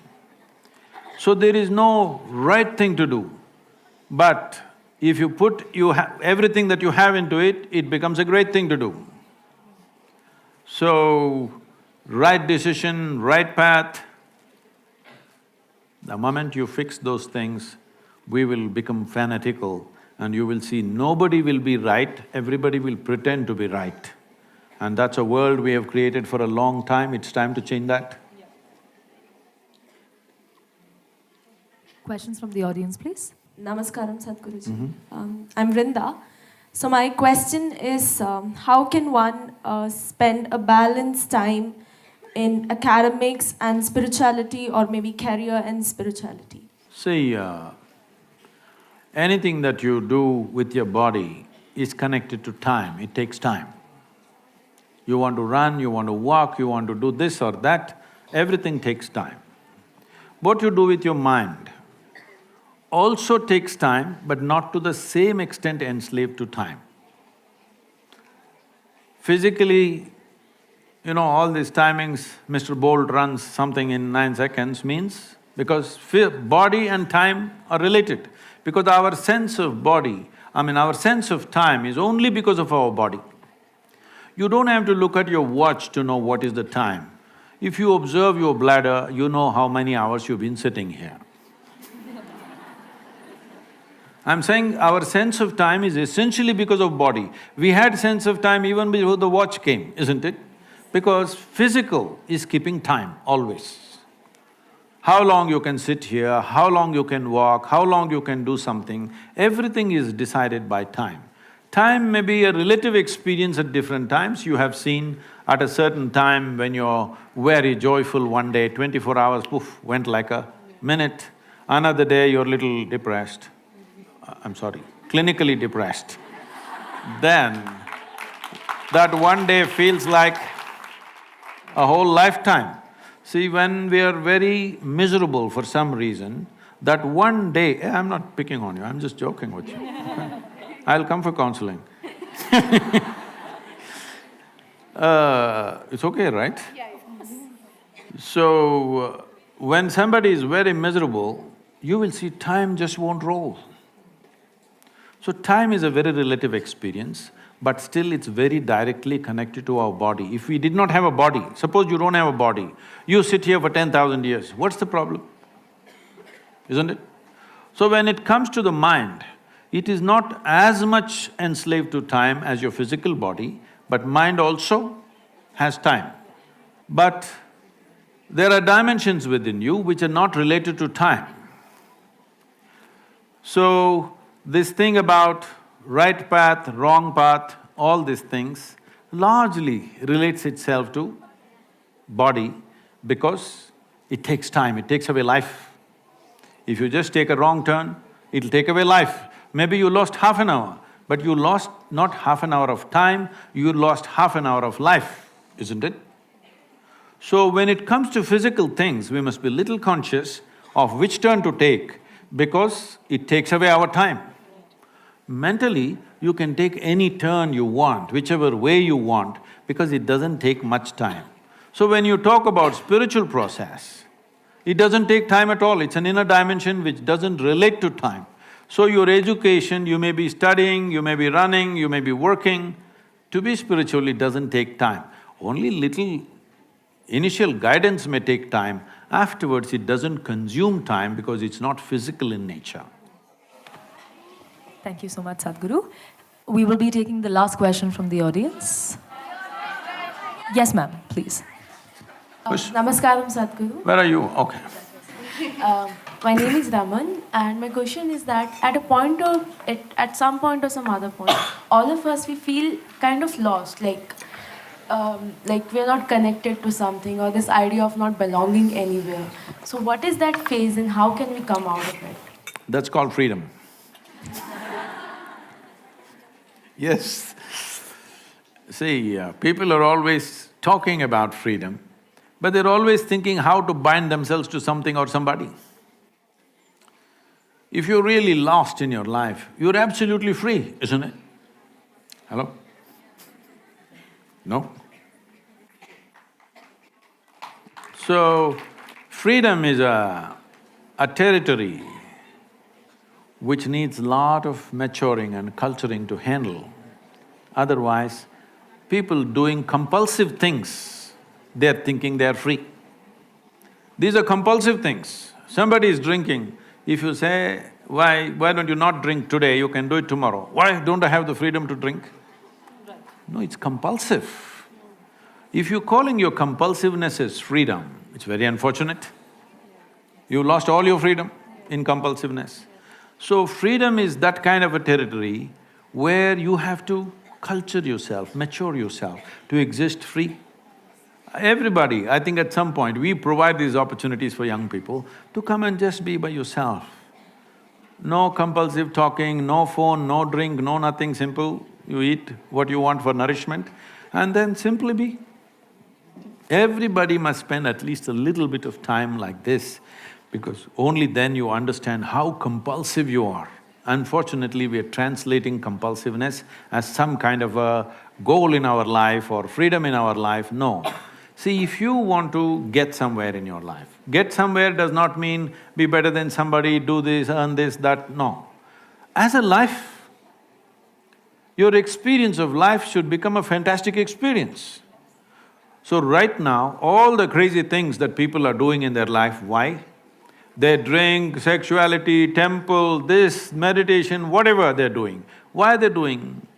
Because they want their experience of life to become pleasant. Yes or no? Somebody hits the bottle, somebody hits somebody else, and somebody does something else, but essentially looking for pleasantness. If your body becomes pleasant, we call this health. I'm talking yoga now to you, officially. If your body becomes pleasant, we call this health. If it becomes very pleasant, we call it pleasure. If your mind becomes pleasant, we call this peace. If it becomes very pleasant, we call it joy. If your emotions become pleasant, we call it love. If it becomes very pleasant, we call it compassion. If your very life energies become pleasant, we call this blissfulness. If it becomes very pleasant, we call it ecstasy.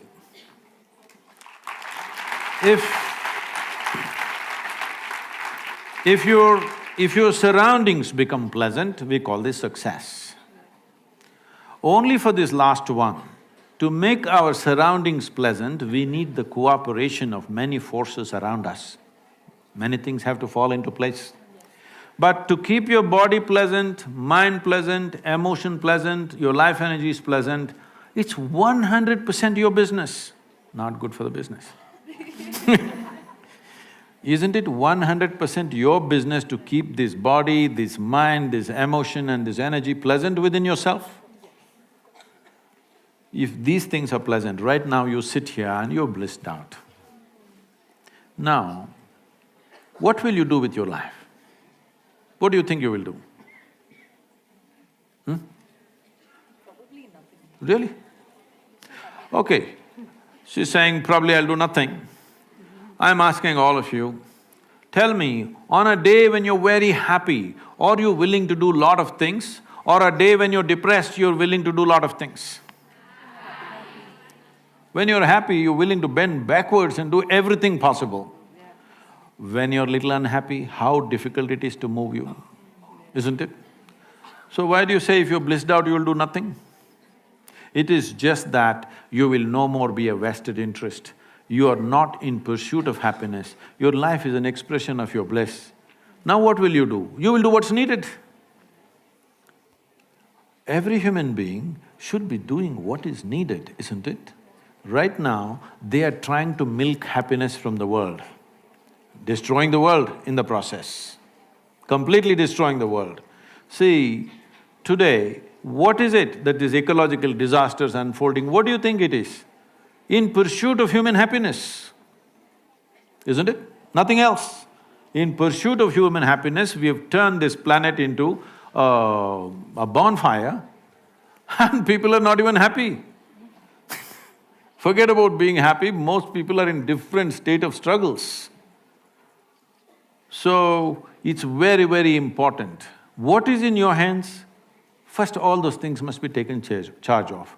What we do in the world, let us see to what extent the world allows us to do it. Your body, your mind, your emotions and your energies must take instructions from you, isn't it so? Hello? Right now, it is taking stimuli and instructions from all sorts of people. So how the hell do you think you will go where you want in your life when somebody else and somebody else can make this body, this person do whatever they want?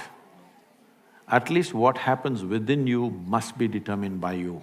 What happens around you, it'll never be 100% determined by you. If you work hard, a little more influence, otherwise little less influence, but never 100%. Outside situations will always be like that and they should be like that, because if the whole world happens the way you want, then where do I go? Little bit your way, little bit my way, little bit somebody else's way, it's fine. But what happens here must be my way. If this one thing happens your way, will you keep yourself blissful, miserable, depressed, what? So essentially, you must understand, you can call it stress, anxiety, misery, depression, whatever you call it. Essentially, your intelligence has turned against you. That's all that's happened to you. Because there is no any kind of knowledge in your education system from ABC to till this day, how to take charge of the faculties that you have within yourself. There is no addressing it at all. If you address it, people say, oh, you are archaic. This has become the norm in the country. If you say you need to do something with yourself, no, we do everything outside. No, you need to do something with yourself because otherwise you will not happen the way you want yourself to be. That's a disastrous life. Thank you so much, Sadhguru. It's an absolute pleasure having a conversation with you. Can I have free consultation? Yes, I'm sure Anjali will make arrangements for that. I'm so sorry, there is a constraint of time. I apologize for the inconvenience. She is the elected leader here, you can't go beyond that. You must ask her. She is the elected leader here.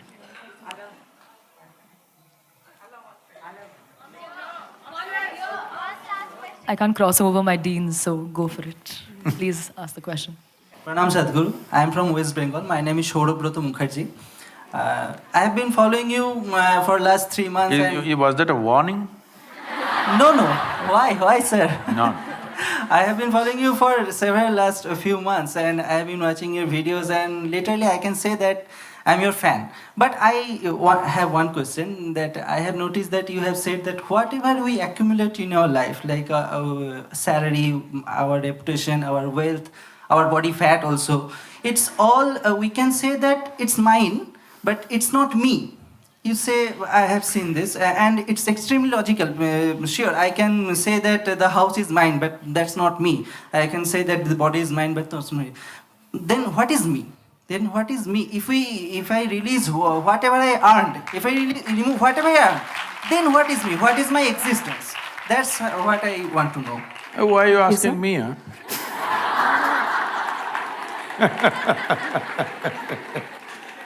Listen now. Well, what is you? Right now, what you think is me is just a bundle of thoughts, emotions, ideas, prejudices, philosophies, ideologies, a hodgepodge of many things that you picked up. You're a scrapbook. That doesn't sound good. No, you're a cocktail. Shall we upgrade him a little more? You're a bouquet of flowers. All right. So what is you? This happened at the Cincinnati airport in Ohio, United States. People had lined up to check in at the airline ticket booth. One man just skipped the line and came straight in the front and thrust his ticket. The lady at the counter, she said, "Sir, there is a line." He said, "No, no, I'm in a hurry." She said, "Everybody's in a hurry, you're on the same plane. Please stand in the line." Then he said, "Do you know who I am?" She looked at him, promptly picked up the microphone and said, "There is a man here who does not know who he is, can somebody help him?" So, who am I is not a question that you ask somebody, it's a question that you ask yourself. Make it more and more profound. If you had stood up, this is like what you are asking is like a morning prayer, you know, how people pray. If you can learn one mantra, your child is doing,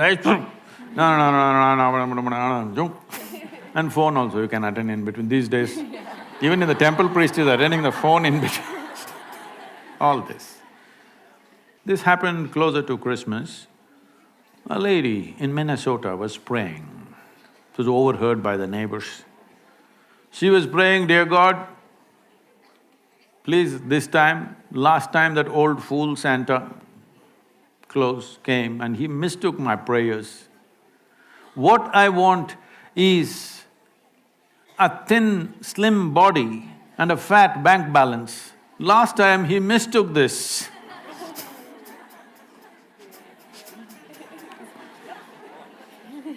Why I'm saying this is, you please look at all the prayers on the planet.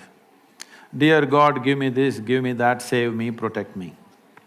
Does it look like something divine or does it look like simple survival?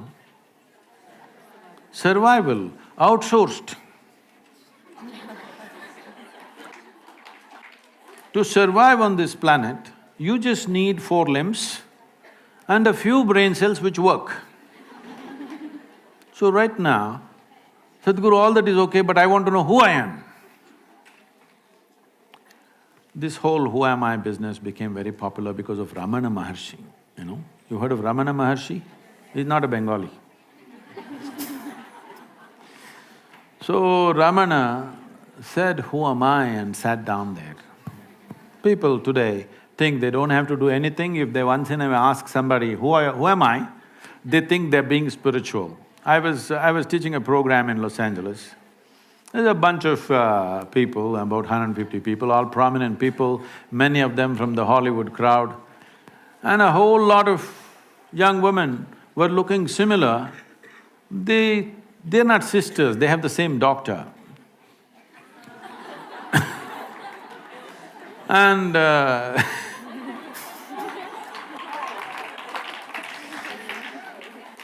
and then one of them says, "Sadhguru, I'm just teaching them a simple 21-minute practice." Why? To turn you inward. Because you're asking this question out, you will not find anything. If I tell you you are an Atman, Paramatman, nonsense, where does it take you? Just more vocabulary. See, if I tell you you are a soul, you are a divine entity, you are Atman, you are Paramatman, you didn't get anywhere. You just got more nonsensical vocabulary. That's all you got. So I said, we're teaching you a simple process, 21 minutes, how to turn inward. But you're telling us all this 21 minutes we have to do all this, but Ramana Maharshi said, you don't have to do anything. I said, whoa, Ramana got to Los Angeles? But Ramana did nothing, that's a fact. He simply sat like that, cross-legged. Simply doing nothing, absolutely. Rodents came and bit and ate his flesh. It festered, wounds, became worm-infected. He simply sat doing nothing. If you can do that kind of doing nothing, immediately there is an answer, all right? But now in California, they made like this, if a mosquito bites, they'll call 911. Yes, that's how it is. In this state, you don't ask. So right now, if this is an existential question, this is not a small question. You don't know who you are. Is it a small problem? Huh? It is a fundamental problem, isn't it? And you're getting up and introducing yourself, where you… Bengal you come from and everything. And now you're asking the question is not matured yet. If you stood up and you could not ask question and tears came to you, I would have answered this question completely differently. But now it's a joke, so I'm joking with you. Is that okay? Huh? Question is there, it's a good thing, the question is there. But the question needs sharpness to penetrate. It still doesn't have enough intensity that it can penetrate something. It's right now a casual question. So right now, I can tell you something, who you are, but it's not in your experience. If I tell you something which is not in your experience, what can you do? You can believe it or you can disbelieve it. If you believe it, you are not any closer to it. If you disbelieve it, you are not any closer to it. If you believe me, you can go and tell some fancy positive story. If you disbelieve me, you can go and tell some negative story about me. But you have not moved an inch, isn't it? So if you genuinely… if this question is burning within you, if tonight, if this question bothers you so much you cannot sleep, you cannot sit, you cannot stand, if it bothers you like that, then you come, I'll give you something else, something totally different. To all the young women, because you're calling yourself millennials, so I'm thinking you're all 18. So to all of you, the simple thing is this, do whatever the hell you want, but do it well. That's all that matters.